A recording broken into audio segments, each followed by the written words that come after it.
Henry Olsen, welcome to Hidden Forces. Well, thank you for having me on. I'm so excited to talk to you, Henry. Thank you so much for coming on the podcast. So, for people who aren't familiar with who you are, tell me a little bit about you, your background, your interest areas, and what you are particularly good at that you think separates you from other people in your field.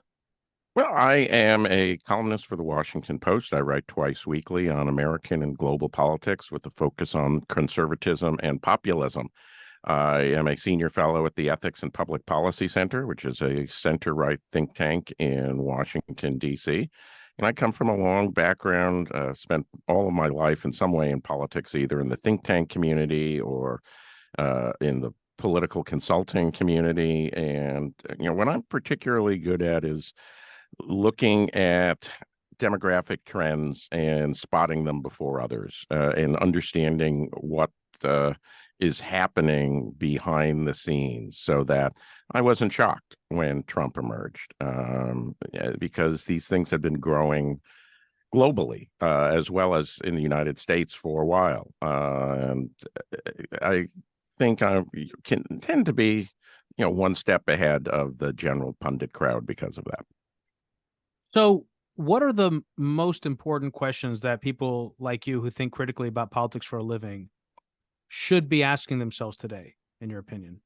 Should rather than are. Okay. I think should be asking themselves is how can the cultural divide that is shaping Western politics, not just here, but across much of the developed world, be bridged in a way so that people who don't want to change as quickly as urban-based elites want to change feel that they're part of the new Western civilization, while not going backwards, which is the great fear of the urban-dominated elites. So that if you have your way, and they're telling, we'll be back to 19, and then put your dystopian date, 1919, when women don't have the vote in the United States, or 1950, and so forth.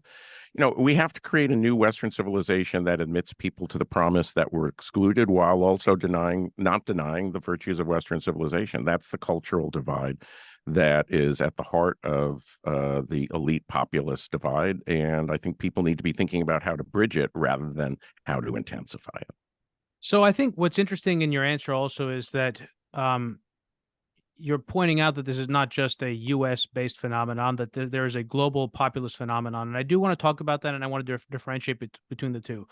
So think about that in the answer to this next question. But if you were sitting in a contemporary political history class today, and you wanted to communicate to the audience where both the country and the Western world finds itself today, politically, and where the parties are and where the electorate is, how would you go about doing that? And how important would it be to that analysis to understand the causal forces that got us to this point? You absolutely have to understand the causal forces if you want to understand where we are and where we're going. We are at this moment because of a few things. First of all, the late 20th century, which is the default period for people of my ancient age, because that's when we grew up, was marked by two things: a social democratic, liberal democratic consensus on questions of the economy, so that the mixed economy, which had been controversial at the beginning of the century, was no longer controversial. Even people like Ronald Reagan and Margaret Thatcher, who sought to introduce forces of freedom into that consensus, didn't reject it. And the global contest with the Soviet Union. What the religious, cultural questions were not present in the same way that they are today. And what's happened is those things have broken down. They've broken down because obviously the West defeated the Soviet Union. So there was this unipolar, giddy moment, which I think is best understood if you can go back and look at the New Year's celebration introducing January 1st, 2000. It was basically the Western world doing a victory dance. We've won, and the next century is going to be ours, and it's going to be fabulous. Well, we're a quarter of the way into the century, and it's not fabulous for a lot of people. And I think people need to understand why. The second thing is that the consensus emerged to say, let's spread this to the rest of the world. And that's created imbalances in power. It has hurt lower middle class and less educated people virtually everywhere as they face more job instability, fewer economic growth prospects, and in many cases, fewer jobs because they're competing with foreigners. They're competing with foreigners who are coming to the country legally or in many cases illegally, the European migration crisis, our crisis on the border. And they're competing with foreigners legally as people who control capital decide it's better to invest in Bangladesh or India or Vietnam or China or what have you. And that places a downward pressure on their life prospects. It also hasn't worked because of what it's done with China, that we started the century with a unipolar moment. And now we have a peer adversary who does not want to be part of the Western-dominated liberal democratic, social democratic consensus. So it's collapsing domestically and it's collapsing internationally. And then we have the third question, which I had put to the side, which is we now have a collapse of the Western traditional social order. And I don't mean collapse in the sense of dystopia, but I mean, if you were to say in 1970 and look at the developed world, abortion would either have been illegal or newly legalized virtually everywhere. Homosexuality was illegal virtually everywhere, much less to the question of recognizing same-sex marriage. People were still religious, even in Europe. There are many people who still profess belief in Christianity and the underlying moral architecture. That's dissolved. The United States is one of the outliers in terms of religiosity in the developed world, and it is still significantly less religious. And it's being replaced with a different moral structure. And that's creating tension. It's creating tension because of the different ways of behavior it encourages or suppresses.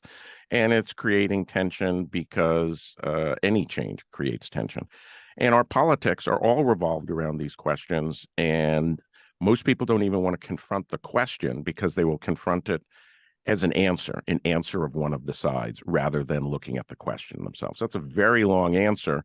But if I were sitting in a class and I were doing this, that's how I would approach it, is looking back into the past and saying, this is where we've come to. And our political divides are all built around various answers or recognitions of these questions. And how we move forward will determine whether liberal democracy can evolve in the 21st century, much as it evolved in the 20th century to accommodate the rise of labor unions and industrialization, or whether or not people will say, it was a nice try, didn't work. So when it comes to the differences between social democrats and I think you said liberal democrats, was Right. that primarily, did those differences primarily hinge on economic questions and distributional questions? And how far back did that stretch? In other words, when did that paradigm come into effect? So what begins to happen in the Western world with industrialization is you begin to have a contest between the then reigning paradigm, which was largely in favor of domination by educated and wealthier people, even if you had a democracy. And they've generally favored less intervention, less state power, and a broadening of the franchise. The thing is that even Great Britain did not give everyone the right to the vote until after 1918, well behind the United States. And what the people who represented working class voters wanted was more democracy, but also more economic power. And that expressed itself in different ways. In some places, it expressed itself in a desire for state ownership, and many European nations moved in that direction. It always represented more control on the owners of business, more control on the people who profit through investment, and more guaranteed state provision. This is a sharp battle throughout the first half of the 20th century. And then after World War II, it essentially disappears with the what I call the social democratic, liberal democratic consensus, which is to say that social democrats would admit to substantial workings of the private sector. and private ownership. They would not become communists, in other words. And that meant that they would respect press freedoms and so forth. And liberal Democrats would accept a substantial state role in the provision of social services and a high level of taxation, which they would not have optimally wanted. By 1951 to 1955, this model is in place just about everywhere in the Western world with different emphases. And it continues. There's variations, there's shifts, there's back and forth, but this is the model that we have. And this is the model that advocates of today's consensus want to continue. They're basically saying there's nothing that wrong with that model as extended through globalization to the rest of the world. And most of the people who are arguing against it from left and right are saying, actually, that model is fundamentally flawed. So there was a negotiation around the role of the state, and the primary interest groups or factions saw themselves as separated by class distinctions. Is that how you would describe it? Yeah, there was not much religiosity in terms of the distinction. Different countries have different history, so there may be a little bit more, a little bit less. But if you were to look at politics throughout the world in 1956, the year that Eisenhower was elected, you would pretty much see everywhere educated people are on the right, less educated people are on the left, richer people are on the right, poorer people are on the left. British politics until the last decade is characterized by a sharp class division where their social scientists characterize people by social class. AB is at the top and DE is at the bottom. The Tories always won AB. They always got wiped out in DE. And the battle was in the middle, was C1 and C2, lower skilled or less skilled working class voters. As a prelude to today, in the last election, that was flipped. For the first time, the Tories did better with DE than they did with AB. And that's the understanding that change and how it's happening throughout the world is a key to understanding modern politics. So explain that more for me, because my next question was going to be, what is the dividing line today? If it's not class, and if the primary sort of arguments are on around the role of the state, what are those distinctions, and what are the primary things that people are arguing about? Well, around which a new consensus would need to be formed? Yeah, well, what's happening is that people who used to be less skilled and less educated would accommodate themselves and support the parties of the center left because they promised something that would solve their problems, more state provision and more regulation over the people who had power over their lives.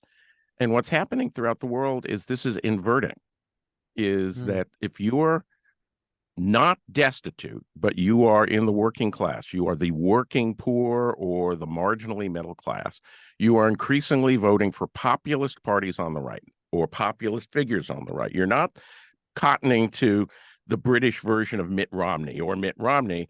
You're cottoning to Donald Trump. You're cottoning to Nigel Farage. You're supporting in France Marine Le Pen. You may have voted communist, as in France, many working class people did 40 years ago. But today, you're voting for the Rassemblement National, the populist right party. Why? Well, because state provision and state control within the context of the consensus doesn't work for these people anymore. Nobody's talking about taking away their benefits. Nobody's talking about, let's take away your guaranteed health care. But nobody's providing them good paying jobs. Everything is focusing on the urban areas, and growth is increasingly accommodating the upper middle class who are college educated. And what that means is that those people are moving to the left because what they're saying is, hey, this thing works for us. The parties of the center left also represent our cultural concerns. And this gets to the second question. So the economic question is, increasingly, people who are on the lower middle class say this economy doesn't work for us. It doesn't produce growth. It doesn't produce stability. It doesn't produce jobs. We want something different. And the upper class says, take it and lump it. You don't deserve it. I can contract with somebody in Mexico or somebody in Bangladesh for the thing that you used to provide, and I have more disposable income, and that helps me, and that helps growth in the country. What are you complaining about? And then socially, what happens is people in the upper classes are increasingly secular. They're increasingly internationally focused, which is to say they don't see themselves as much as citizens of their country, as citizens of the world. And they want to, and there comes with that a tendency to blame the country for past sins. So you have throughout the world versions of wokeism that essentially say, you know, the prime minister of the Netherlands apologized for the Dutch role in slavery recently. Well, why? Well, he represents an urban-based party, and urban-based Dutch want to apologize for something that happened 300 years ago. Working class Dutch don't particularly think that you should worry about something that happened 300 years ago. So what you have is this cultural divide that is, again, global. We see it in the United States, but it's happening everywhere.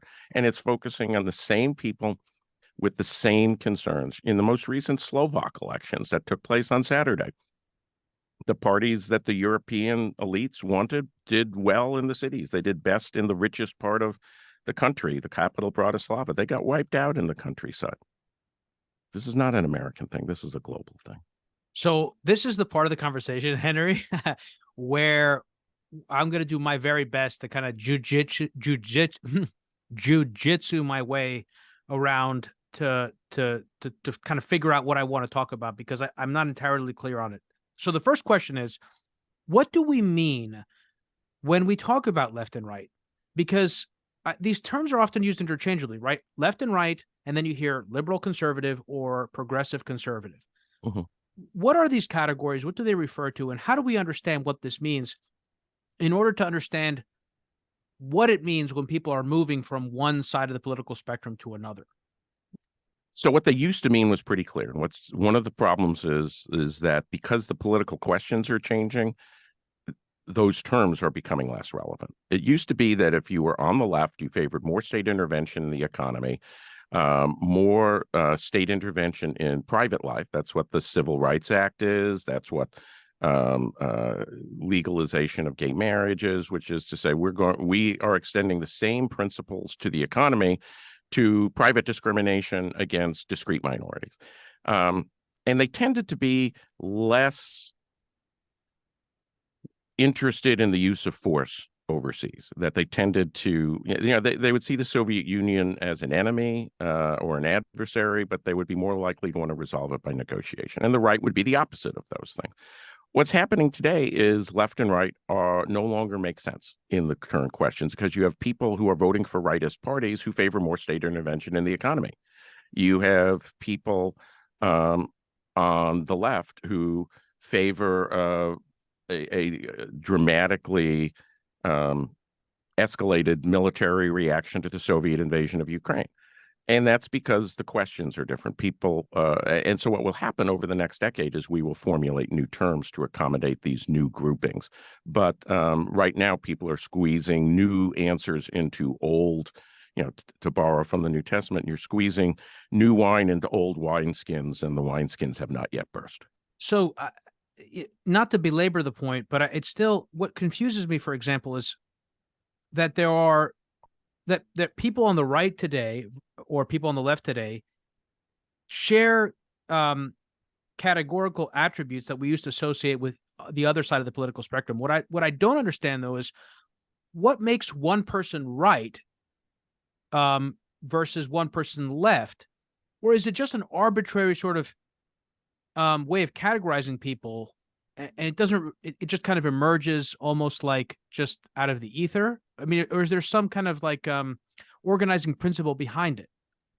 Well, again, the organizing principle made sense 30 years ago, that parties of the left tended to share certain characteristics. They were based in labor unions. They favored more state distribution. They favored higher taxes. So the more you favored that, the more on the left you were. So this idea of left and right is actually came out of the class distinctions that we talked about in the late 19th century. Is that really the origin of it? I see. Exactly. Interesting.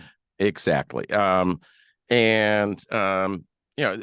term left and right comes from the French Revolution, because the National Assembly that deposed the king, it just so happened the defenders of the monarchists sat on the right-hand side of the seating structure, and the most radical opponents of the king sat on the left. So as these 19th century fights developed, people use this arbitrary 1789 seating pattern to Mm. discern and make and classify their new political questions. So that's literally where it comes from. But left and right was chosen or was evolved out of the 19th and 20th century political questions, and were relatively stable, good descriptors, but they no longer are, precisely because new questions have arisen. People are moving across, and is J.D. Vance left or right? He favors pacifism in Ukraine. He favors greater government intervention in the economy, and he favors traditional social values and supporting Christianity. Well, he's on a party of the right. Many of those viewpoints would have been found on parties of the left 40 years ago. This is the confusion. And sometime in the next 10 or 15 years, I think we're going to have new political terms that describe the new political divisions. I feel like the most common association that I have with the right is people who are unhappy with the status quo. It feels like that's the common attribute. Would you agree with that? In the United States. In the United States, sure. And there's elements within the right who are satisfied to some extent with the status quo. And this gets to what I would say is the Nikki Haley versus Trump, DeSantis, Ramaswamy question, is that within the Republican Party, there are roughly a third or 40%, somewhere in that range, voters who are dissatisfied with aspects of the status quo, basically want to resurrect the old consensus. And then you've got about 60% to 66% who are dissatisfied with the whole thing. So within the right, there's an element of people who are less dissatisfied with the status quo. But yes, in the United States, I was asked a few years ago after the Trump victory, what does it mean to be a Republican today? It was at the Brookings Institute. And I said, it means to be scared.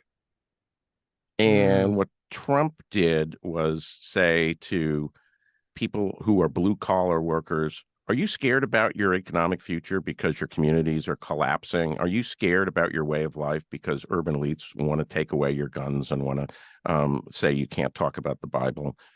Well, I'm your protector. And then after he won the primary, he turned to religious Christians and said, are you scared that they're going to come, that they're basically trying to shove secularism down your throat? I'm your protector.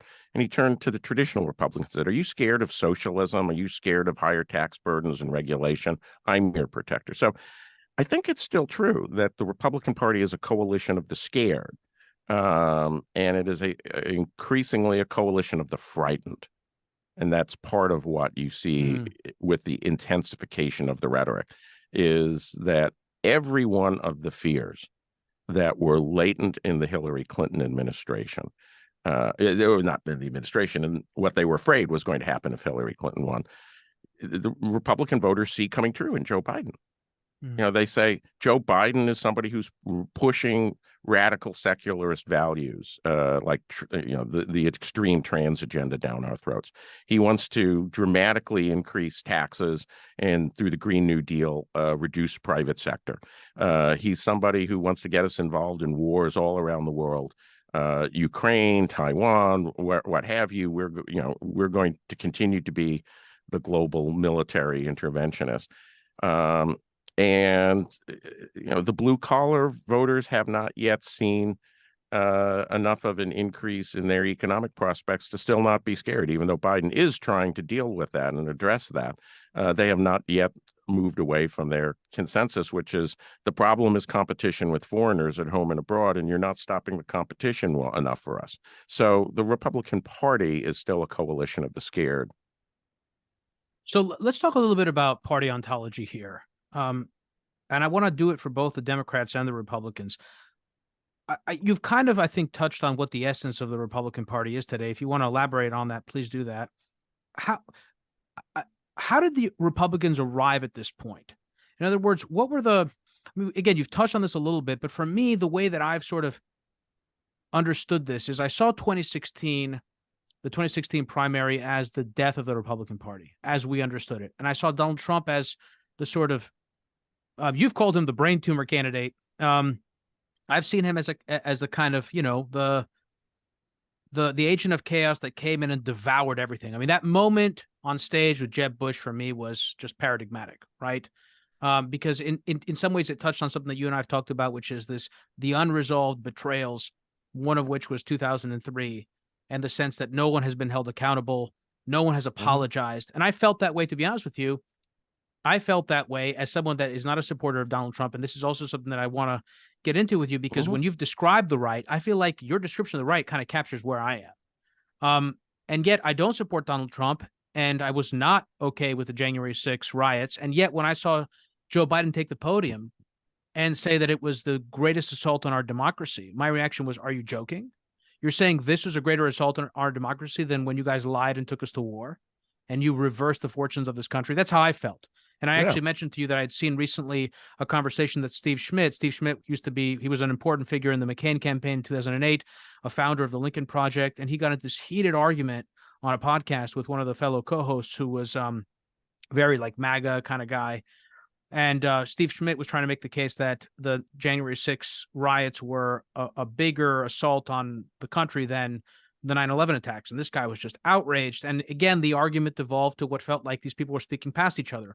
One person is talking about kind of institutions and the principles, and the other guy's talking about like, you lied to us, you've never apologized, we can't trust you, etc. So how would you describe, again, if you want to elaborate on the essence of the Republican Party and the right, whatever it is, Republican right, etc., and then how did we get to this point, and where does 2016 fit in all of that? So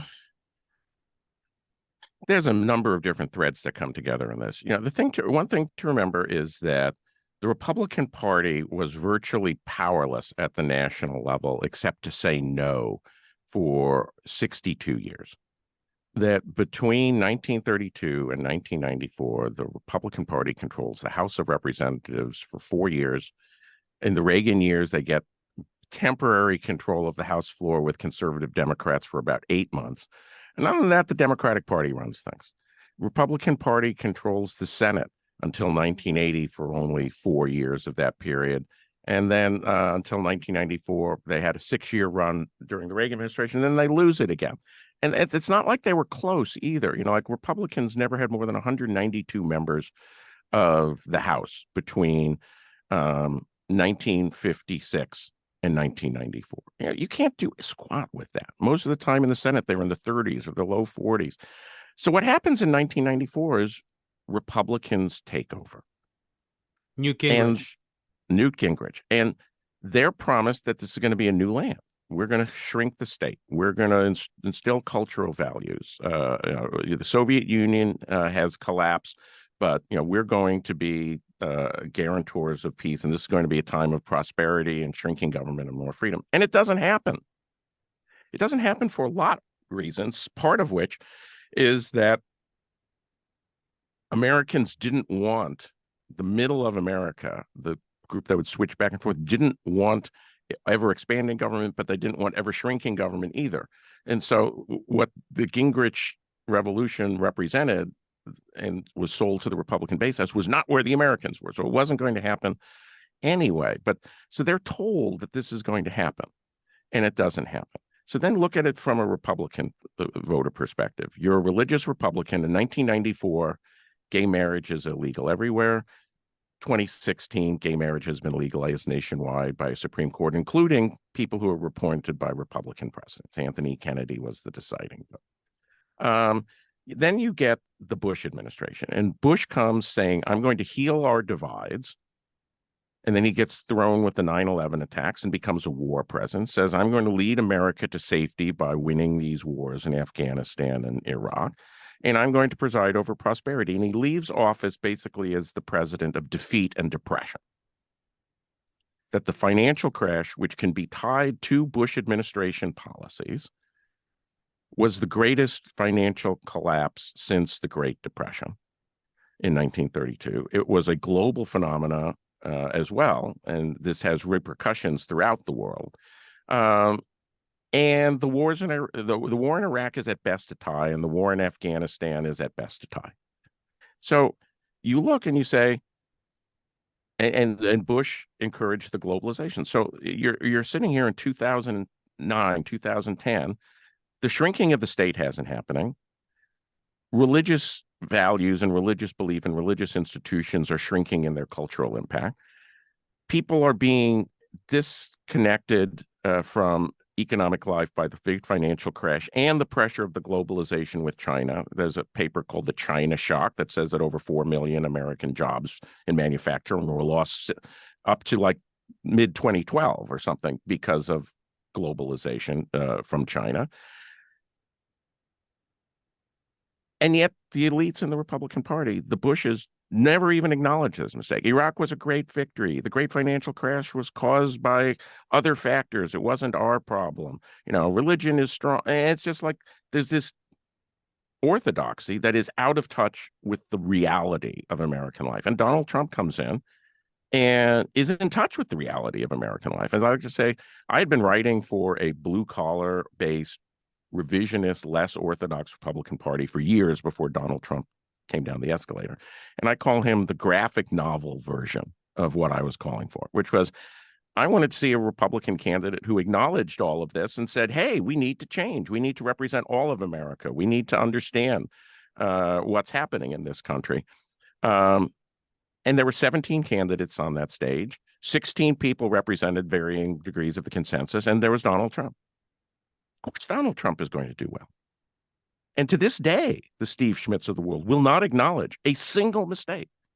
They will not say, we shouldn't have invaded Iraq, or we should have listened to Colin Powell and sent 300,000 troops in so that we secured the country rather than create a guerrilla war that allowed Iran to spread its influence throughout the Middle East and cause us to embarrassingly lose. This is like, this is, and it's not just in the United States. You can't find people in these elites around the world, Brussels or Geneva, the people who dominate media and high finance and the academy, who says, we really screwed up 20 years ago. No, their argument is you screwed up because you didn't adapt to our world. You didn't adapt to our values. You're the problem, not us. And for some reason, that's not working politically for them. So a couple of thoughts. One just thing to say that while in my view, the 2008 financial crisis was actually a result of a series of cross-party consensus economic policies. I mean, Alan Greenspan was a favorite of the the Clinton administration. There was also the policies of globalization that we just touched on, which were a huge contributor to the current account deficits and saving surplus that I think contributed to the 2008 crisis. But I just wanted to say that because I think, I think that kind of speaks to the consensus that we were talking about before. Yeah, and I think that's fairer than to say Bush administration policies. It's just that the Bush administration supported the consensus, the elite consensus of deregulation, globalization, and elite management. The idea that, you go back to 2006 and people honestly think Alan Greenspan can't make a mistake. No, it's actually amazing. And it's, I feel like, just to put a pin in this, I feel like it's worth maybe doing an episode just on some of these things, because I've touched on them, whether it's the Iraq War on so many different podcasts, or the sort of the vibes of the late 1990s. And I think for people that didn't either live during that time or who weren't politically aware enough, it's really difficult to overstate the extent to which these forces were in play. I mean, the extent to which people saw, remember there was the Time magazine cover, the Committee to Save the World. It was Greenspan, I think Larry Summers, and who was the other person? Robert Rubin, maybe, on the cover. So there was a real sense in which the technocrats were in charge and they knew what was going to happen and they were going to make it work. And to your point about globalization, to your point about this being a global phenomenon, the European Union and the integration of Europe has played a similar role in terms of how people have felt like their national democracies, the power of their national parliaments has been usurped by this sort of ruling consensus whose values they don't share.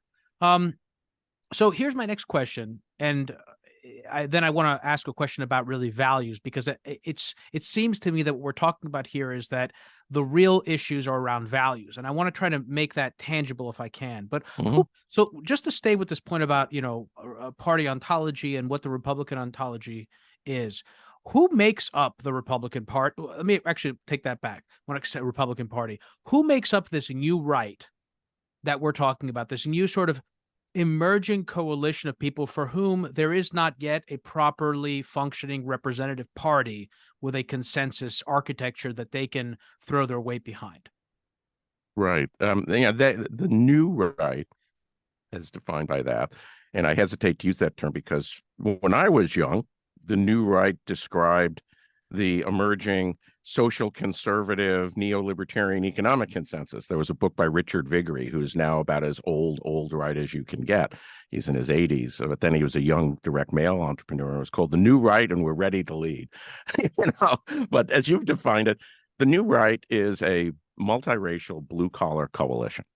Broadly speaking, it is something that is not motivated by a restoration of religious primacy, although there are elements of it that may support that. But what they want is a fair shake, and what they want is a national economy that works for them. They want a national economy that provides good, steady jobs and a rising standard of living for people who don't have a 4-year college degree. They want a well-subsidized but non-hierarchical education system so that their children can do better than them. They want access to healthcare, and they want a decent retirement. They don't need to fly to Paris twice a year, but they do need to make sure that they are guaranteed a decent retirement with access to healthcare. So what that means is that they're for opportunity and for subsidy, which is what the working class has always wanted. It's what they wanted in the 19th century when they were Republicans and supported the Republican Party because of government intervention in the tariffs, subsidization of land through the Homestead Act, and support for things like the Antitrust Act or the Pure Food and Drug Act, the precursors to the modern welfare state. That's the demographic base of the new right. And what's slowly happening is that you're beginning to see Republican leaders, people like J.D. Vance, people like Josh Hawley, people like Marco Rubio, express their viewpoints in the Senate, talk about policies that can advance that. And you're slowly beginning to see an architecture of intellectuals that can take those sentiments and channel them into a new orthodoxy.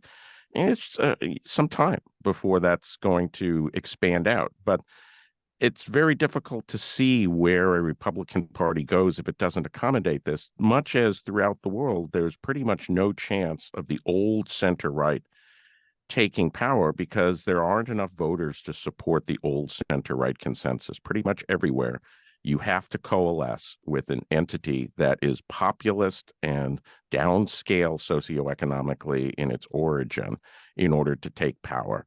And that means that the new right may not be powerful yet, but it can't not be powerful within the Republican Party unless the Republican Party effectively chooses not to hold power for the foreseeable future. Here's my next question. Where do people like me fit in here? And when I say people like me, I mean people that have been winners. We've won from we've derived benefits from the current system.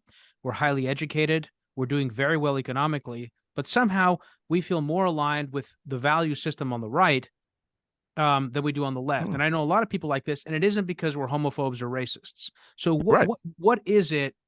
Where do people like us fit in, and how representative? How big is our group? Well, it depends a little bit more on how you define our group. That there is there's appeal. I find I'll tell you something else that you had said, which really it was the way you described it in this one interview that you did. It resonated with me. I was like, I feel like that's me. I think and I've never considered myself a nationalist. In fact, I was, in many ways, not in many ways. I mean, I was a progressive in the early 90s, largely because I was extremely against the war. I was against the war from the very, very beginning. I thought it was a bad idea. And I was also kind of like, I was strongly against the whole lapel pin wearing sort of grandstanding nationalism of the early 2000s. Right. And so I saw myself more as an internationalist. But now I feel like I really care about this nation. And I don't like the way that I don't like this strain of thought that constantly looks to tear us down, to tell us what's wrong with us and all the things that are bad about America and the rewriting of history, and the lack of sort of historical context. Mhm. And there's something there that deeply resonates with me, and it comes right to the top of my sort of reasons for why I want to support who I want to support. And that's the thing that I find it's true for a lot of other people like me. There's like a values driven thing there, Mhm. and it's not about being a homophobe or Yeah. anti-trans or whatever the latest thing is. It has nothing to do with that. And I'm just curious because I know there are other people in this audience that are gonna feel that way and gonna be asking themselves that question too. Like, why am I in this coalition? Why do I feel like Yeah. I identify more with people on the right, even though I'm not working class, even though I have a Mhm. master's or a PhD and I make a lot of money? Yeah. Well, look, I'm a winner from from the global economy. I've got a JD. I'm on a podcast with you. I write for the Washington Post. I'm a class And trader, you to have your use a own term from. podcast. You should be telling people the name I of that do. I have podcast. I have my own podcast, Beyond the Polls. It's bi-weekly until December, and then we'll start going weekly, and we talk about American politics and dig beyond the polls into all the details about the election. Um, Look, you talked about nationalism, and I haven't answered the values question directly, so I'll answer it directly, which is to say the emerging center right majority is going to be one that is built around nationalism as its key value. Now, I don't mean nationalism in the sense of country X as a racially or ethnically dominant, superior group. I'm not talking about Deutschland über alles. I'm talking about the idea that the nation matters. It is an entity, and that our citizenship in that nation means that we have duties and responsibilities as well as rights. And that means that the health of the nation ought to be something that is considered and not simply a and not simply shunted aside in favor of the aggregation of numerical, quantifiable economic gains by certain Americans that are then attributed to the nation. Is that a lot of times people who represent, what I consider the elite consensus, center right or center left, they'll point to aggregate national. So you have nothing to complain about. Look at median income. It's been going up. Well, guess what? Median income is going up largely because people with college degrees are doing better and they're more employable. What does that tell you? What does that say to somebody who doesn't have a college degree whose factory closed down? Absolutely nothing. But yet, 15 years after the great financial crash, 7 years after Trump's victory, you still don't see people try and break these down and say, oh, actually, the median numbers mask something. So what these people want and what we want is a sense of obligation that goes along with rights. And some of that obligation is economic, which is to say, look, if you are gaining by contracting legally or illegally of foreigners, and the effect of that competition is to disadvantage me, a fellow citizen, you need to think about it. And we will make our representatives will make you think about it if you won't do it on your own. What it means socially is saying this nation has imperfections. Most people will acknowledge that. But this nation is basically a force for good. And the way we continue to grow as a nation is by having recourse to reapplying our principles and thinking through our imperfections and doing away with them, not by falsely running down the entire country.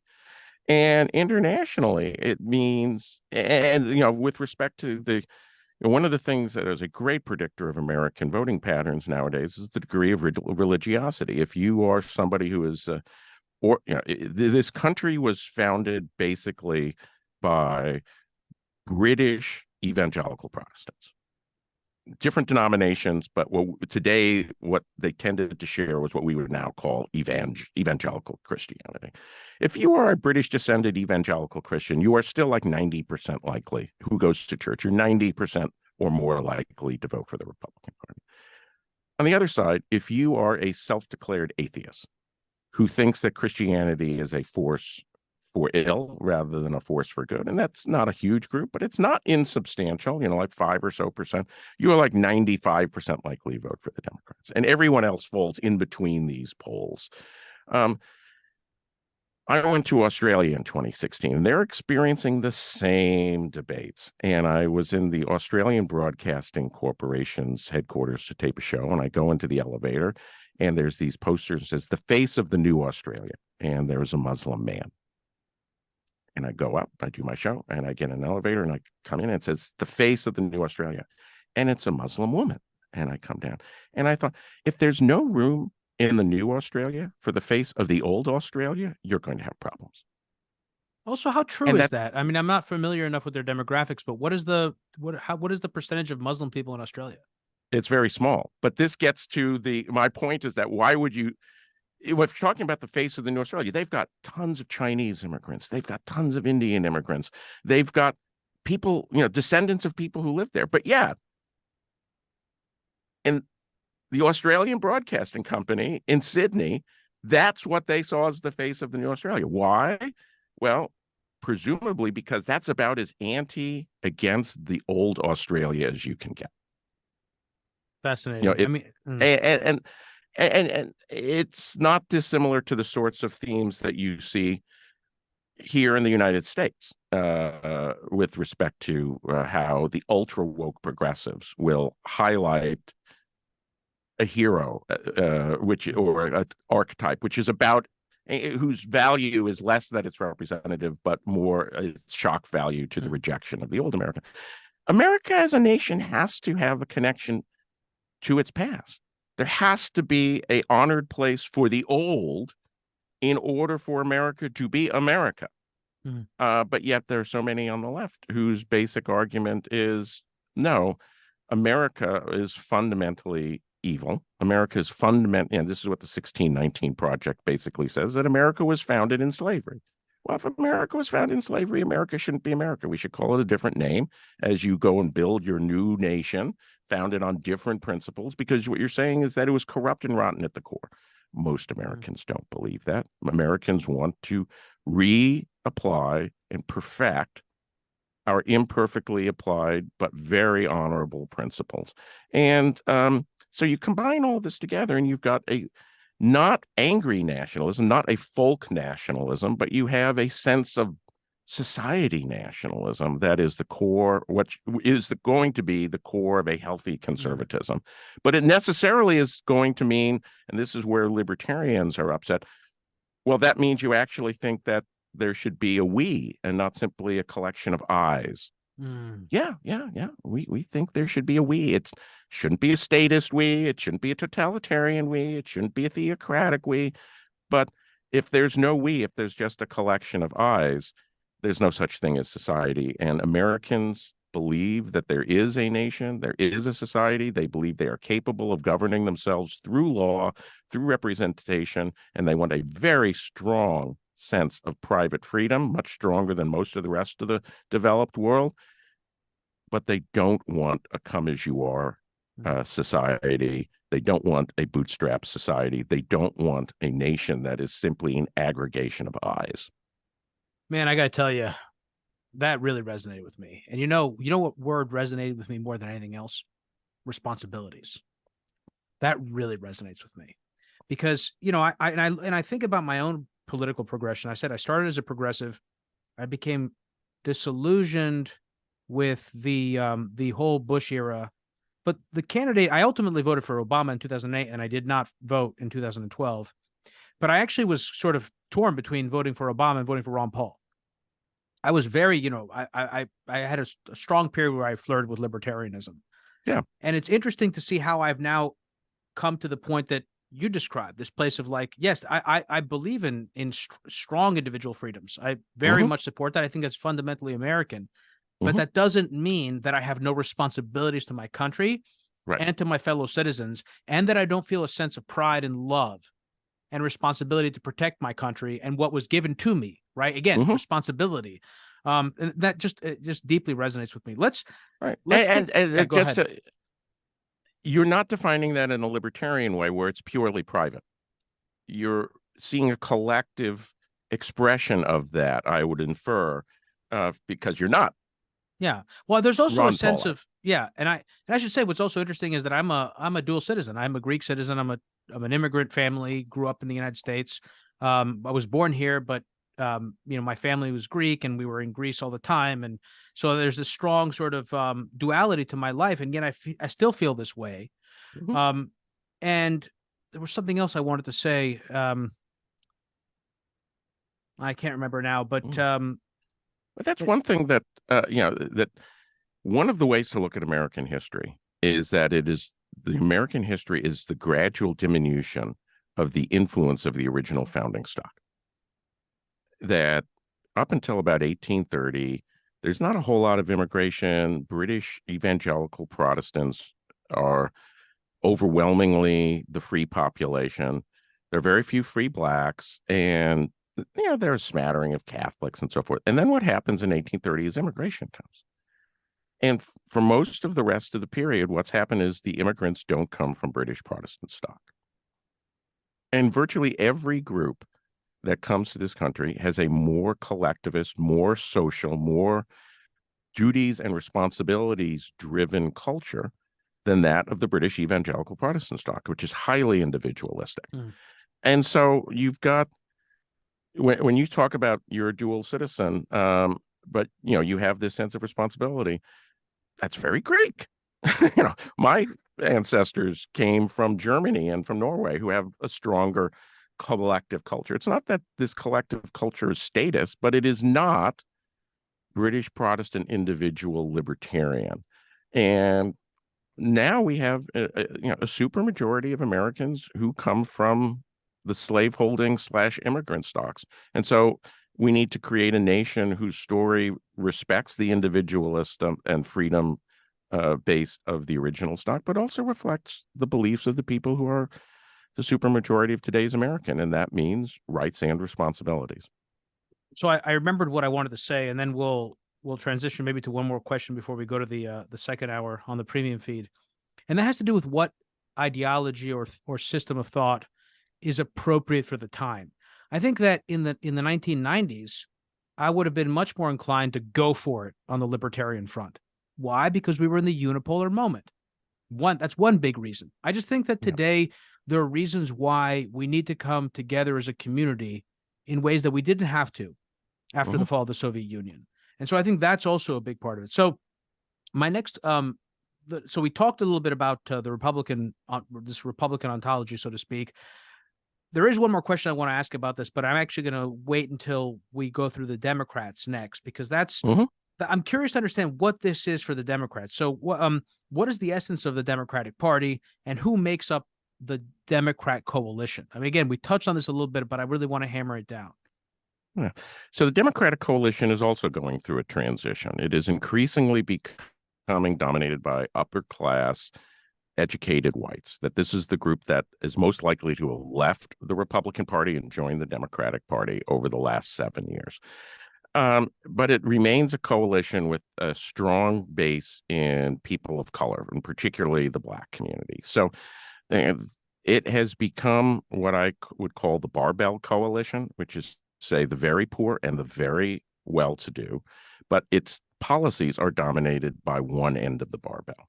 It's dominated by the people who went to elite universities, who have money, who have status, who have stability, and who are, if Republicans are unified by the sense of being scared to frightened, the upper class of the Democratic Party is unified by a sense of self-satisfaction and aggrandizement. And exercise of power over other people. Is that too much But to say? that's what Sure it leads like to. It. Well, that's what it leads to. They're absolutely, they're doing well. Everything's worked well in their lives. They're more educated, i.e. smarter, i.e. better than the rest of us. And we just have to eat our peas and take our lumps. And that's the case whether it's the economy. That's the case whether it's should we be involved in the Ukraine. That's the case with cultural change. What, you religious people don't think that 12-year-olds should be able to transition their sex without their parents' knowledge? What sort of bigots are you? Well, so not to interrupt you, and I want you to keep going, but Yeah. doesn't that also reflect the fear of giving people more freedom over their lives? there seems to be a fear there on the part of this sort of the people that we're talking about here, which is this: we're not just going to let people do more of what they want. We know better, but it's not just that we know better. It's almost like there's an or maybe there isn't. Maybe there is an underlying fear, and it's just a complete naivete. Um, I think there is a sense among many of the upper class Democrats, and I'm saying upper class Democrats because I don't think this actually characterizes all of the Democrats. I think they have real problems in their coalition. But I think they see people who don't follow their values as being what Marxists call victims of false consciousness, which is say, yeah, you believe that, but we really know that when you say freedom, you mean tyranny. When you say live and let live, you mean white supremacy and so forth. So what they want is freedom to live in the ways they think you ought to live. Hence the gaslighting that the rest of us experience when we hear that kind of stuff. Right. And so, and this is why they can say that they're for freedom while also supporting the sorts of regulations on speech or suppressions of speech. It's not free speech, it's misinformation. It's not religious expression, it's bigotry, and so forth and so on. There's different words that and so they're perfectly happy to let people live free lives as long as the free lives ascribe to the values and way of life that they believe is the right way of life.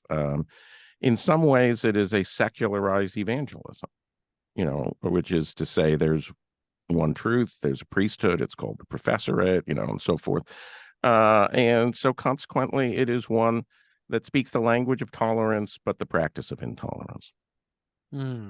So I mentioned that, in my formulation, the way I view it, the 2016 primary in the Republican Party really represented the death of the Republican Party for me in the way that I conceptualize it, or the old party, and that the Republican Party is now in a process of resurrection. And what comes out of that, that's what we're trying to figure out. It doesn't feel to me like the Democrats have died yet. They haven't had that death moment yet. And so if, to the extent that resonates with you, how would you describe where the Democrats are in terms of their own political timeline for a rejuvenation? Because I think it sounds like you do agree that they need one. We need to have a political rejuvenation across the board. The Republicans, I think, are moving towards that, but they're still going through their death throes, to use your analogy. Again, Mike Pence's speech, about true conservatism versus populism is basically one that says there's nothing we should learn from the 2016 moment. Right. Nothing to see here, which is nothing to see wild here. To me. Yeah. But you go and walk in large Republican donors and the old Republican establishment, and that's what they say. That's what they believe. There's nothing to see here. We should be exclusively for free trade. We should be for free immigration. We should be involved in the Ukraine without, and I am pro-Ukraine. I don't want to make it sound like I'm not. I'm with you. But I'm in the same category, which is why I'm pro-Ukraine for national interest, not for international interest. And, pro-Ukraine to a point, which is say, I don't think that their interest is coterminous with our interest, or supersedes our own interests, Exactly. So where the Democrats are, the Republicans have had to deal with this because Donald Trump won. The Democrats have yet to have lost a presidential nomination to an obvious outsider. So the center left of the Democratic Party can keep thinking that they're in control because they keep moving to the left just enough so that they don't lose control. And that's something that, had that happened in 2016, had there been one of the people who were the 16 non-Trump candidates on that stage who was echoing half of what Donald Trump was saying, they might have been able to win. But instead, what it was a complete inability to understand what was happening while it was happening, a complete bubbleness that had invoked all of them. But this is going to go. They can't win every election. They can't move far left enough and still retain connection with the center. And that's one reason why their campaigns are increasingly negative, is because there's nothing that unifies the Democratic coalition other than we're not extreme Trumpists. Where So does as long as you can focus on that, what they call extreme MAGAism, you have a chance of unifying the 51% or 53% or 49%, depending on the election, who are willing to vote for the Democrats. Once you remove the enemy, they actually have to talk to themselves, and then they will have their Trumpist moment. They will find, whether it's 2024, if Biden has to step aside, or 2028 or 2032, the center left of the Democratic Party will have their Trumpist moment. They will not see it coming. They will think they will be able to defeat it. They will not. And then they will go through their what happened to our party moment. So I want to talk about that, and also the larger question of whether or not Joe Biden will run, whether 2024 will in fact be Biden versus Trump, whether Trump will run, what might get in the way of that, what it means if Trump actually wins. I mean, I want to run a thought experiment on the 2024 election with you in the second hour. I also there are just some also, I guess, larger questions about American democracy that I want to cover with you, Henry. And I'm sure that an hour is not going to fill our time for this. For anyone who is new to the program, Hidden Forces is listener supported.